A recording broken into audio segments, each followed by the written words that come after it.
Good evening all, this is Mr McLaren. I'm going to talk you through the AQA GCSE Religious Studies course. So RS is a very traditional GCSE in terms of it is purely exam based. There's no coursework included at all. So everything comes down to 2 exams, each one lasting an hour and 45 minutes at the end of year 11. The 2 exams are split across 2 papers. So paper 1 is a study of 2 religions. So legally you have to study Christianity and then 1 other religion. We have chosen Islam because, well, for various reasons it works with the makeup of the students in the school, and also a lot of the beliefs in Christianity and Islam are actually relatively similar. So there is some crossover in the terminology and whatnot, which actually makes it a little bit easier for the boys than perhaps some of the other Eastern religions, which are much more difficult perhaps. So paper 1 includes 2 topics on Christianity and 2 on Islam. The topics are the same basically. So, and I'll go into them in a little bit more detail in another slide in a second. Paper 2 is what we call thematic studies, which takes the knowledge from paper 1, so the knowledge that they'll learn on Christianity and Islam, and then applies it to, I suppose, sort of real world issues. And again, I'll come back to each of those 4 topics in a little bit more detail in a subsequent slide. In terms of exam preparation, we cover this very comprehensively. The boys will probably tell you themselves that they're already sick to the back teeth of me making them do exam questions in class and for homework. But that is absolutely key. You know, the fact that it is a traditional GCSE does mean that everything comes down to performance on those 2 exams. So, you know, you can't really afford to have a bad day at the office, as it were. So it is really crucial that the boys are well prepared for that. So you don't need to go out and buy separate revision books and stuff like that. Miss Benson and I will provide absolutely everything the boys need to be successful in this. So they'll get a revision guide for each topic. They will have an online revision PowerPoints for every topic as well. These will include sort of YouTube videos, lots of practice questions, so previous exam questions over the last 10 years basically since this course has been running, 9 years actually. And as I've already mentioned, we do regular exam practice in class. They'll obviously get their mock exams, but we have the progress tasks in class, which are all exam-based technique as well. There will be targeted intervention as and when required, and there will also be February half-term and Easter revision sessions, but that will be towards obviously year 11, and maybe the June mock as well. I might do a little revision session before that as well.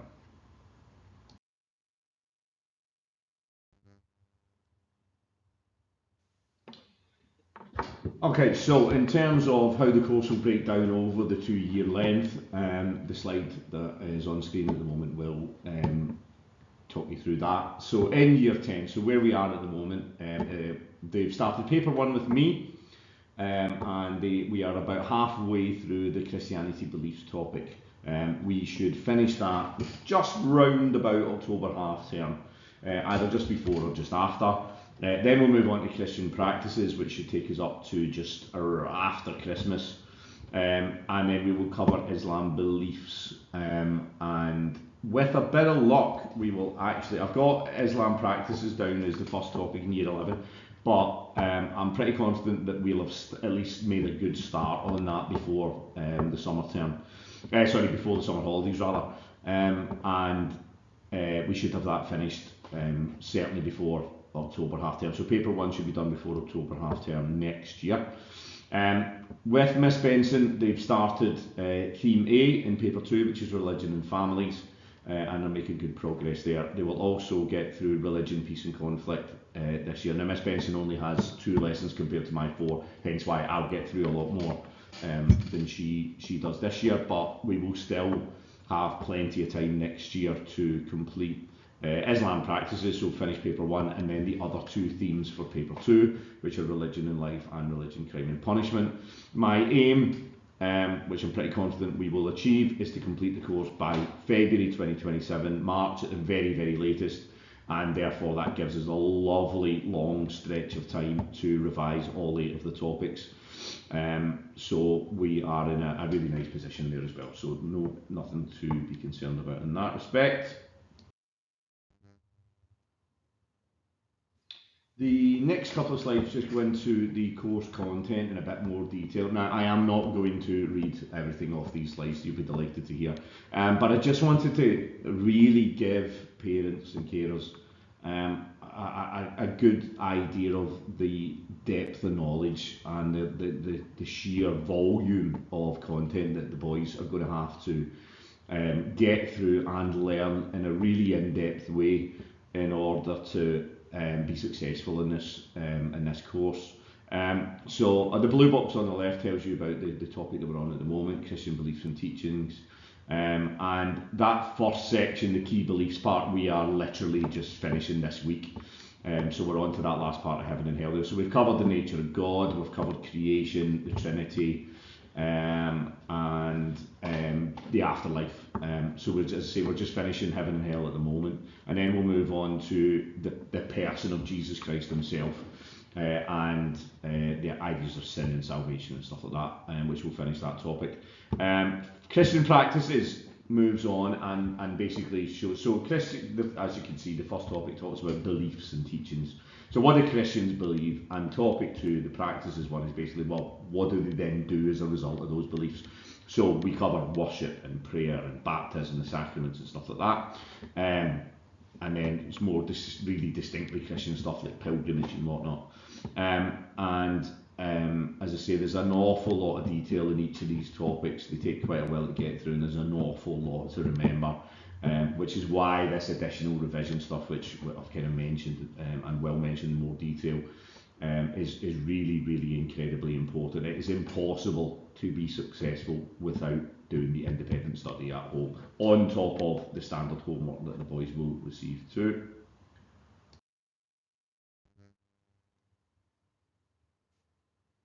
Similarly, the Islam beliefs and teachings goes through, it's very similar to Christianity one in terms of the structure of it, key beliefs, and then including things like, ideas about the nature of God, which are pretty similar to the Christianity one, sometimes just different terminology.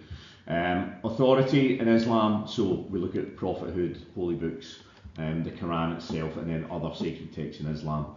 And then we move on to Islam practices, which again focuses quite heavily on worship, the 5 pillars of Islam, and then the duties and festivals in Islam as well are really interesting actually. So we look at the 5 pillars in more detail, the importance of charity and giving alms to the poor. We look in detail at the Hajj pilgrimage, and then we spend quite a bit of time, and the boys already know this from year 9, this has been covered in year 9 in one of our other peace and conflict topics, around jihad and different understandings of jihad, which probably is a term that people are familiar with from certain sections of the media but don't necessarily understand in this country, so it's really important that the boys gain that deeper knowledge of that.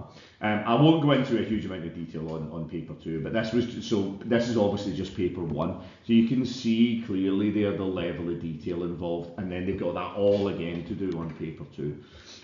So it is a very detailed course, but also a very, very achievable one too. I'd imagine by the time you get to my presentation, you're probably sick of being told how you can help your son, but I'm going to go over this anyway, and I'm trying not to take up too much more of your time. So the kind of obvious things really, ensuring that they're completing their homework, which will be posted either on Seneca or Satchel, sometimes both, depending on the nature of the homework. But the absolute key here is ensuring that they're doing that additional independent study. Really, in year 10, you should be looking for a minimum of about 10 hours a week. Split right through the week. It's not, it sounds, oh my goodness, that's a lot, 10 hours a week. It's not really. I mean, if you think, if they did their homework and then did another hour every night midweek, that's 5 hours, and then 2.5 hours each day at the weekend. is easily done, and then once they get to year 11 they should be doing significantly more than that as well. If I were you, I would be asking my son if he already has a revision timetable. I suspect the answer will be no, but now is the time to start doing that. Now, trying to take in huge information on one subject in like 3-hour blocks and stuff like that is just not the right way to approach this.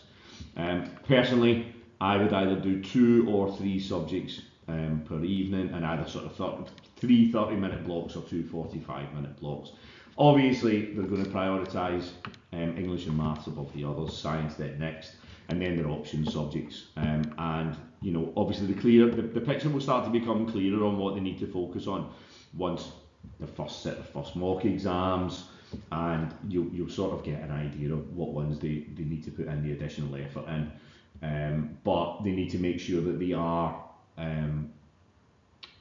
treating each subject with sort of equal respect, if you know what I mean. I'm not saying they should be prioritising RE over English and math, but they need to give that the time because they want to be successful in all their GCSEs.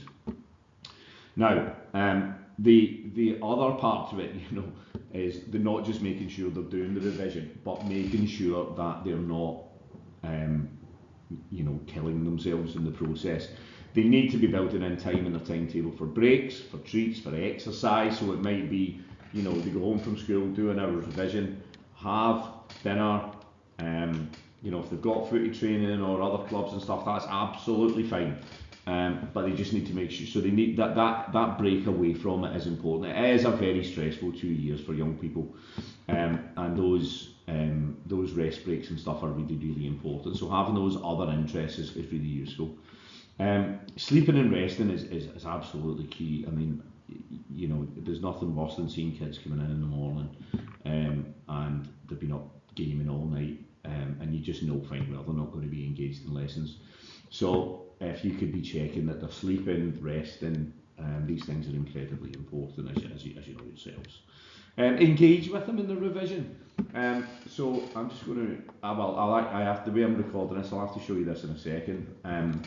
Each religious studies unit has a list of key terms, and most of them there's around 30, some slightly more because of the Islam ones. Obviously there's a lot of language that not everyone's going to be familiar with.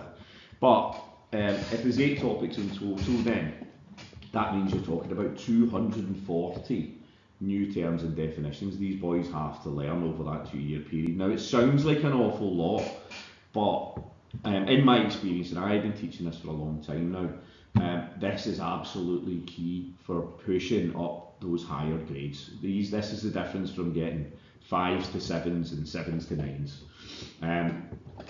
And what I've always asked my students to do is get someone at home to test them. So I get them to make little flashcards, you know, on their own time. These are really good revision techniques, but they write the word on one side of the card and a definition on the other. Test them. Even if you took 5 a night and did it 3 or 4 times a week, over 2 years, that's a lot of revision time.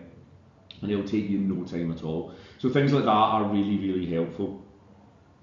And then the bottom one, which I'm sure everyone's going to hammer you with tonight, attendance is by far the most important.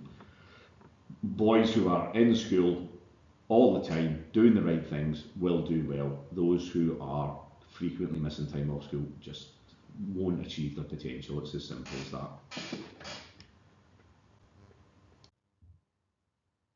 And as I said, this is just an example of one of the key term lists. So this is the one for Christianity, the topic that we're on at the moment. So as you can see there, you've got 30 different terms. Some of them are pretty obvious and familiar, but the point is that in GCSE religious studies, the definitions are pretty kind of specialised. So when we're talking about number 21 there, heaven, it's not just the place in the clouds, it's the place of eternal reward in the presence of God, that kind of idea.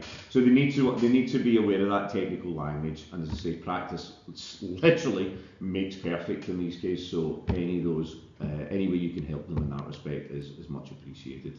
I'm really delighted with the group of boys I've got this year. They are a fantastic group, and I have no doubt whatsoever that if you support them in the way that we're describing tonight, that everything every single one of them will be incredibly successful, and they're a pleasure to teach at the moment, and I'm sure they'll remain so for the duration of the course.